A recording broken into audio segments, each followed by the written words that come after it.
আসসালামু আলাইকুম রহমাতুল্লাহি ওয়া বারাকাতুহু। সম্মানিত ভাই বোন, আমাদের সবচেয়ে বড় শত্রু, আমাদের গোপন শত্রু, আমাদের প্রকাশ্য শত্রু হলো শয়তান। শয়তান আমাদের চরম শত্রু। বাস্তব কোনো শত্রু যদি আমাদের থেকে থাকে তাহলে শয়তান হলো সর্বপ্রথম আমাদের শত্রু। শয়তান সব সময় চায় আমরা যেন তার সাথে জাহান্নামে চলে যাই। আস্তাগফিরুল্লাহ। সম্মানিত ভাই বোন, আমরা প্রত্যেকেই চাই জান্নাত। এজন্য জান্নাতের পথে আমরা থাকতে চাই, আমরা আমলের সাথে থাকতে চাই। কিন্তু আমাদের প্রধান শত্রু শয়তান, সে কখনো চায় না আমরা সৎ কাজ করি, আমরা ভালো কাজ করি, আমরা উত্তম কোনো কাজ করি। এটা শয়তান চায় না। সম্মানিত ভাই বোন, আমরা অনেক মানুষ ছোটবেলায় কুরআনুল কারীম তেলাওয়াত করা শিখেছি। আমাদের চেষ্টা আছে, আমরা কুরআনুল কারীম তেলাওয়াত করতে চাই, কুরআনুল কারীম পড়তে চাই, কুরআনুল কারীম আমরা বুঝতে চাই। কিন্তু এই কোরআন থেকে আমাদেরকে দূরে রাখতে চায় সেই শয়তান। আমরা কেন কুরআনুল কারীম তেলাওয়াত করি না আপনি কি জানেন? কারণ শয়তান আমাদেরকে সব সময় ধোঁকা দিতে থাকে। শয়তান সব সময় ওয়াসওয়াসা দিতেই থাকে, কুমন্ত্রণা দিতেই থাকে, যার কারণে আমি আপনি এই কুরআনুল কারীমের কাছে আসতে চাই না। সম্মানিত ভাই বোন, আমরা যারা কোরআন তেলাওয়াত করতে পারি তারাও দেখা যায় আমরা প্রতিদিন কুরআনুল কারীম তেলাওয়াত করি না। কেন করি না? হয়তো অলসতার কারণে, অথবা আমাদের পড়তে কষ্ট হয়, এই কারণে আমরা করি না।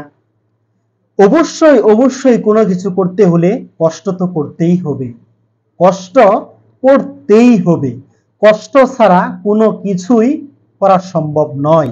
তাই অলসতা আসবে, আমাদের কষ্ট হবে, এর পরেও আল্লাহ তাআলার এই নিয়ামত, এই কোরআনুল কারীম আমাদেরকে তিলাওয়াত করতে হবে।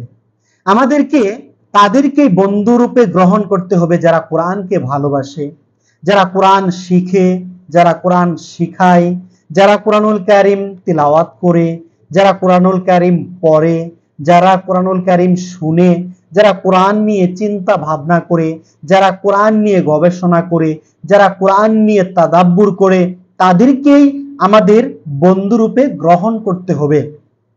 আমাদেরকেও কোরআনুল কারীম তেলাওয়াত করতে হবে, কোরআনুল কারীম পড়তে হবে, আমাদেরকেও এই কোরআনুল কারীমকে নিয়ে চিন্তা ভাবনা করতে হবে, গবেষণা করতে হবে, তাদাব্বুর করতে হবে। আমরা সব সময় কোরআনুল কারীম তেলাওয়াত করতে পারবো এটা কিন্তু হবে না, কারণ শয়তান কিন্তু আমাদের শত্রু।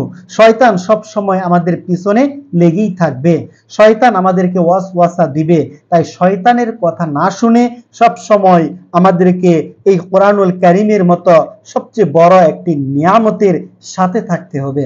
এজন্য মহান আল্লাহ তাআলার কাছে বেশি বেশি সাহায্য চাইতে হবে, আল্লাহ তাআলার কাছে দোয়া করতে হবে যেন আমি সব সময় কোরআনুল কারীমের সাথেই থাকতে পারি, কোরআন তেলাওয়াত করতে পারি, কোরআন নিয়ে গবেষণা করতে পারি, কোরআন নিয়ে তাদাব্বুর করতে পারি, সব সময় আমি যেন কোরআন নিয়ে চিন্তা ভাবনা করতে পারি। তাই বন্ধু নির্বাচন করতে হলে অবশ্যই যারা কোরআনকে ভালোবাসে, কোরআন শিক্ষার প্রয়োগ যাদের মাঝে রয়েছে তাদেরকেই বন্ধুরূপে গ্রহণ করতে হবে, এবং আমাকে আপনাকে সবাইকে কোরআনের সাথেই থাকতে হবে, কোরআনের শিক্ষা অর্জন করতে হবে, কোরআন থেকেই আমাদের জীবন পরিচালনা করতে হবে।